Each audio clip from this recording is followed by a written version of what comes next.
The candles went out. And it wasn't by my daughter. At first, I thought it was just a mistake. Maybe a breeze, maybe the wind. But then I turned and saw him, standing there, over the birthday cake, his hands still raised from blowing out the candles. My daughter Lila stood frozen in front of him, her wide eyes staring at him like she was trying to figure out what had just happened. But before we continue, please subscribe and turn on the notification bell for updates. I'm Mira White, a single mom, and Lila was turning 7 today, the one day I promised would be perfect for her. Her birthday party was supposed to be a fun, happy moment, a chance for her to feel special and loved, and I was determined to make sure she felt like the princess she is, despite everything that had happened in the past. But then, of course, he had to show up. Pethagonis, my ex-husband, the man I hadn't seen in over 6 months, the man I thought I had finally gotten out of my life. But there he was, uninvited, standing in front of the cake, his smug face reflecting the light of the candles that should have been Lila's to blow out. I had planned everything so carefully. Lila's favorite cake, the decorations she loved, even the guests, all the right touches. Nothing crazy, just a normal, sweet birthday. But what was supposed to be a joyful moment quickly turned into a nightmare. And it wasn't just about the candles either. That was just the beginning. The moment those candles went out, everything changed. Lila was still standing there, waiting for the celebration to continue. But something was off.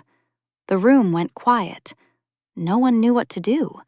No one was looking at Lila anymore. They were all looking at him. I turned to face Pethagonis, and I could feel my blood start to boil. This wasn't just about a ruined birthday.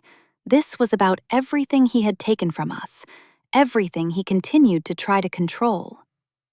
Lila's confused gaze met mine. She didn't understand what was happening, but I could see the hurt in her eyes. And that's when Pethagonis leaned in. I braced myself for the worst, but nothing could have prepared me for what he said. "She doesn't deserve this." What? I could hardly believe the words coming out of his mouth. And just like that, my worst nightmare was unfolding in front of me. I thought things between Pethagonis and me had settled. Sure, the divorce was messy, but over the years, we'd learned to keep things civil. Lila was our priority, and I thought, for the most part, we'd figured out a way to co-parent without too much drama. At least, I had hoped. Lila's birthday was supposed to be the exception. It was supposed to be about us celebrating her happiness, her joy, and everything she deserved. I had every detail planned out. The cake, the decorations, her friends Erica and Noor. It was going to be the perfect day. Nothing extravagant, just enough to make Lila feel special, loved, and seen. But when I saw Pethagonis standing at the edge of the room, I felt my stomach drop. He was here, at her party. I hadn't invited him. I'd made it clear to him in the past that he was no longer welcome at events like this. But there he was, as if nothing had changed. There was something about his presence that made the air in the room feel heavier, like the past was suddenly breathing down my neck. It wasn't just awkward, it was a red flag. He stood in the corner, not saying much, but I could feel the weight of his gaze on me. The energy shifted, and I noticed the way people hesitated when they looked at him. Shelley, my best friend, gave me a questioning look, but I just shrugged it off. I didn't have time to dwell on it. This day was supposed to be about Lila. But when it came time for the cake, the situation got complicated. Lila was bouncing in excitement. Her face lit up as we brought the cake to the table. Everyone gathered around, singing the birthday song, and for a moment, everything felt perfect. That's when I saw Pethagonis stand up. It was strange. He hadn't even moved from the corner, but now, without asking, he was right in front of the cake. My heart raced, a cold dread settling in my chest. Lila was so focused on the cake that she didn't notice what he was doing. And then, without a second thought, he leaned forward and blew out the candles. The room went quiet, dead silent. I didn't even realize I had stopped breathing until I heard Lila's voice, small and confused. "Why did you blow them out, Daddy?" That's when I knew. This wasn't just an accident. This was deliberate. The silence that followed Pethagonis blowing out the candles was deafening. My heart pounded in my chest as I stared at him, frozen in place. Everyone else stood still too, unsure of how to react.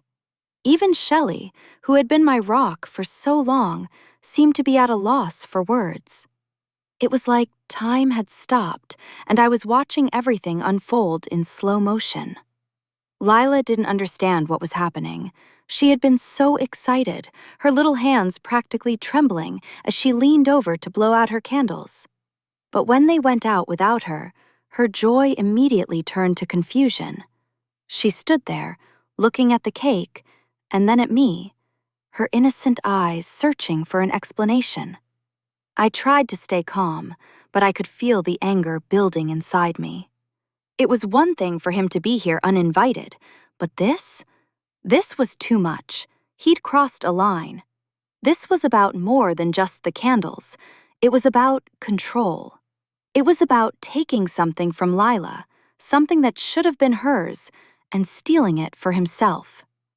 I opened my mouth to say something, but before I could even speak, Pethagonis turned to me.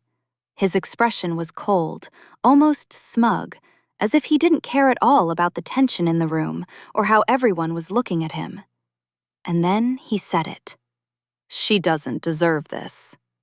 My stomach twisted at his words. I couldn't understand it. Why would he say that about our daughter? Why would he, of all people, try to undermine her happiness like that? It didn't make sense. It felt like he was trying to ruin the entire day, ruin her childhood.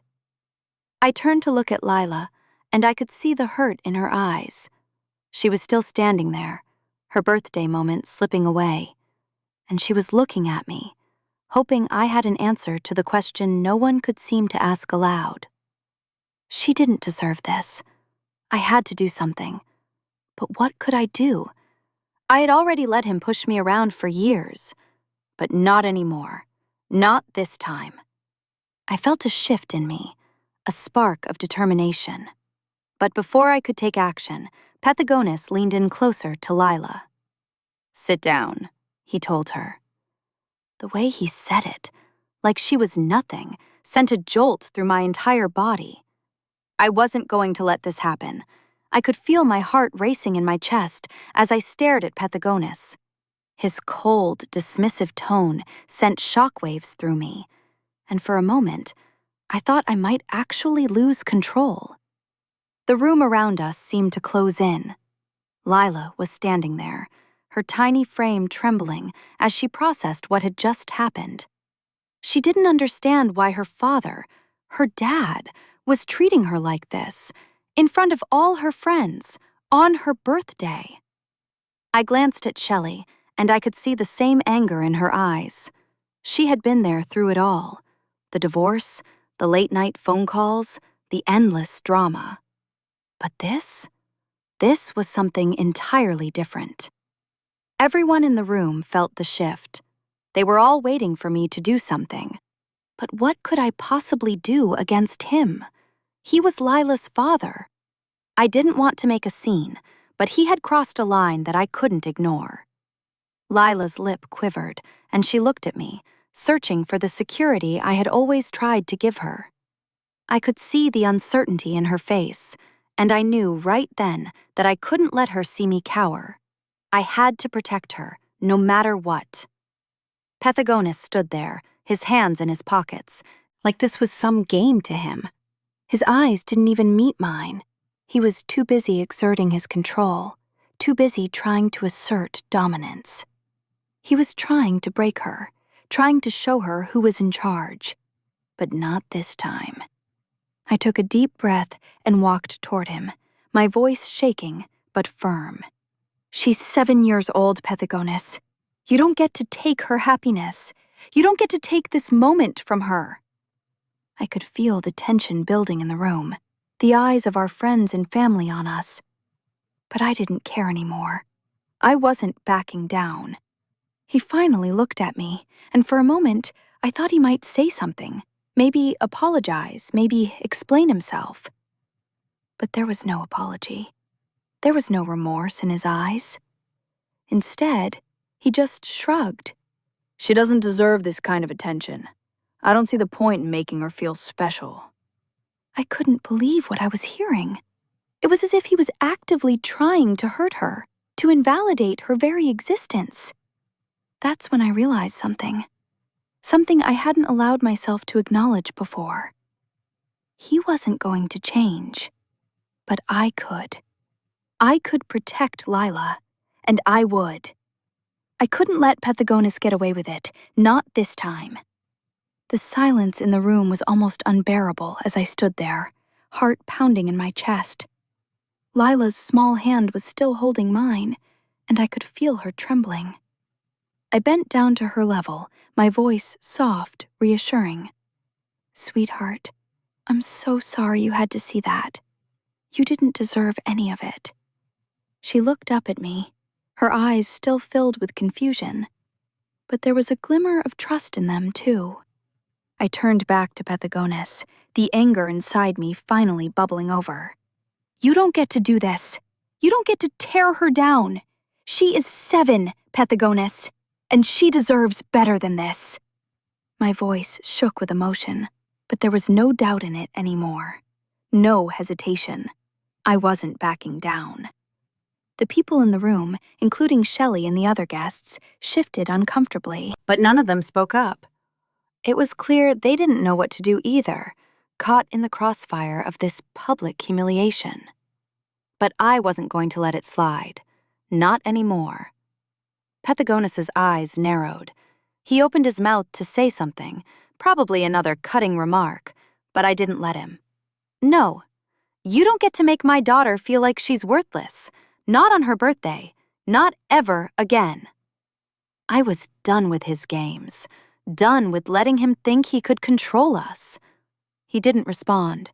He just stared at me for a long, tense moment, then turned on his heel and walked out the door without another word.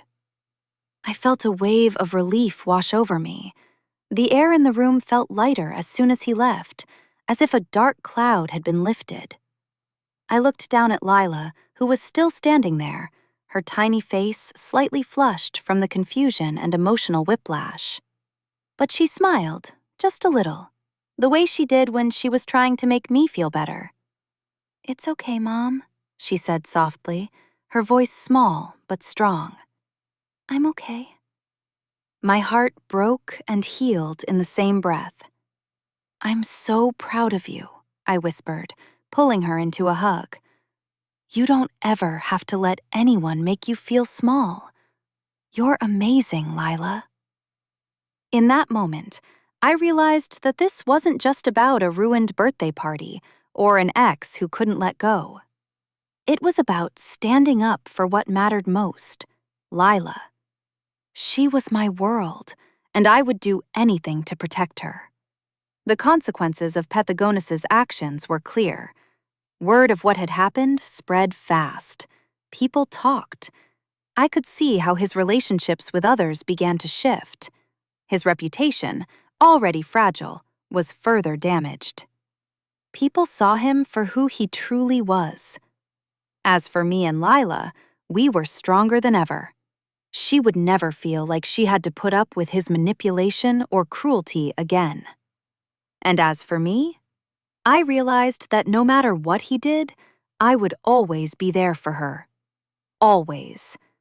Lila's birthday wasn't ruined. It was the day I finally took control of our future. And from that moment forward, I knew that nothing could break us.